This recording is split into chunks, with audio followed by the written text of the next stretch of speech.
I always worked the late shift at the diner. Most nights, I didn't mind. In fact, I liked it, the rhythm of the job, the steady clink of coffee mugs, the sound of the grill hissing in the background. But what I really loved was the drive home afterward. That was my moment of peace. Just me, the road, and the hum of my old sedan. No customers. No noise.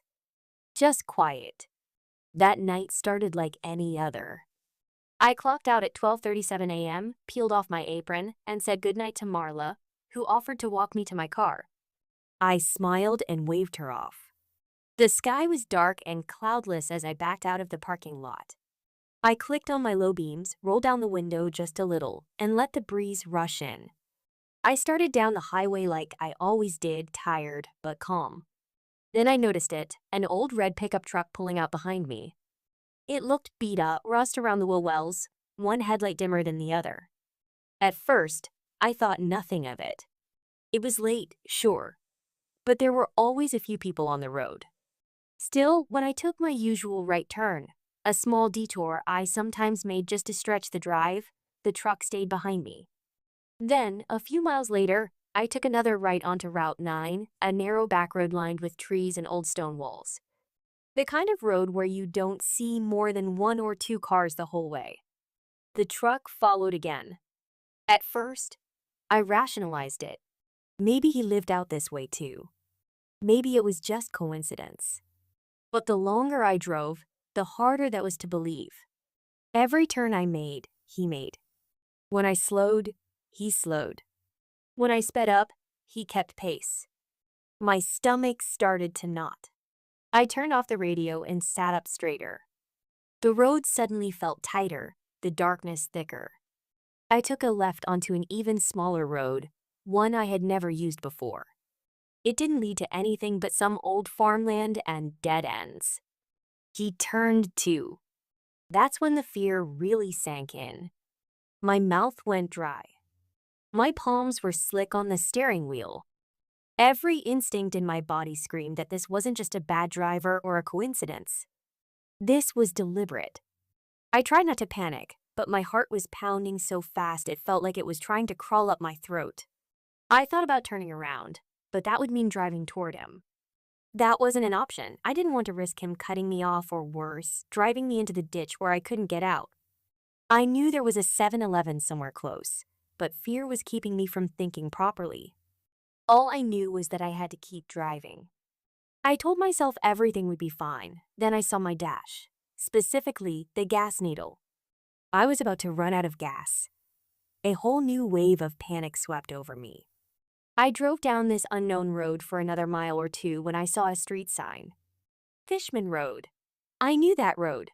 I knew exactly where I was at that point. The 24-hour gas station was close. I nearly cried with relief when I saw the bright lights of that beautiful 7-Eleven. I made it. As I pulled into the parking lot and eased to a stop by the front door, I watched the truck slow to a crawl before the turn-in entrance. He just sat there as if watching and determining what to do next. I fumbled for my phone and called 911. One ring, an answer, then nothing. My phone had died. I stepped out of my car and saw the truck slowly accelerate into the parking lot. I ran into the store screaming for the cashier to lock the doors and call 911.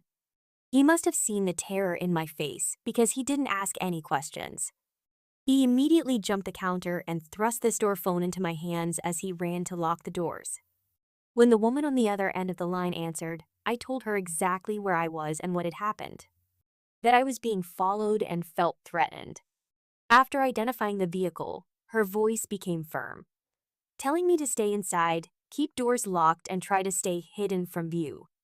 I was stunned at how serious she had become, but that wasn't all she had to tell me. Apparently, the truck I described was stolen earlier that night from a home not 20 miles from here.